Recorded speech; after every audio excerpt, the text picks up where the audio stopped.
Everyone, বিকেলবেলা ready হয়ে বেরিয়েছি। এখন হেঁটে হেঁটে যাচ্ছি স্টেশনে। আর আজকের ওয়েদারটাও খুব সুন্দর। বলতে বলতে স্টেশনে চলে আসলাম। আসলে যাচ্ছি ভান্ডারটিগুড়ির মেলায়। সাথে উর্মিলা আর ওর বোনও আছে। আর উর্মিলা আমাকে অনেকদিন আগেই বলে রেখেছিল যে ভান্ডারটিগুড়ি মেলায় যাব। আর 3 বছর ধরে আমরা একসাথেই যাচ্ছি। আর দীঘা থেকে যে সবার জন্য ব্রেসলেট এনেছিলাম, উর্মিলার সাথে আমার এতদিন দেখা হয়নি, তাই দেওয়া হয়নি, তাই আজকেই দিয়ে দিলাম। কিছুক্ষণ পরেই ট্রেন চলে এসেছিল। তারপরে আমরা মেলায় চলে আসলাম। এসেই প্রথমে মাকে প্রণাম করলাম, তারপরে এখন মেলায় ঘুরছি।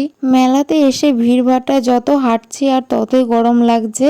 আর মেলায় এসে মেয়েদের প্রথম নজর পড়ে হয়তো কানের দুলের দোকানে, নাহলে ক্লিপের দোকানে। দিয়ে টুকিটাকি কিছু জিনিস পছন্দ করে কিনেছি। আর আমরা যেই নাগরদোলনার এখানে এসেছি অমনি গেছে কারেন্ট চলে। তো ওরা তো কিছু খেতে চাইছিল না, অনেক জোর করার পরে আমি খাচ্ছি দই ফুচকা আর ওরা চাটনি ফুচকা খাচ্ছে। কিন্তু দই ফুচকাটা পুরো বাজে খেতে, কারণ দইটা পুরো নষ্ট হয়ে গেছে, ফেলে দিয়ে চলে এসেছি।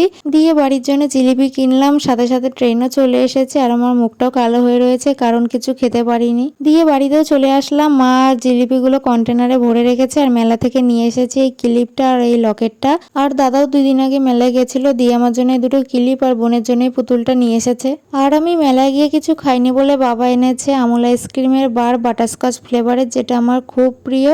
আর এনেছে সবার জন্য মোমো। মোমো দেখে তো আমার মুখে দ্বিগুণ হাসি বেড়ে গেছে। আর মায়েরও আজকে মোমো খেতে খুব ইচ্ছা করছিল। মোমো হলে আমার আর কিছু লাগে না। তো আজকের ভিডিওটা এইটুকুই। সবাইকে গুড নাইট, টাটা।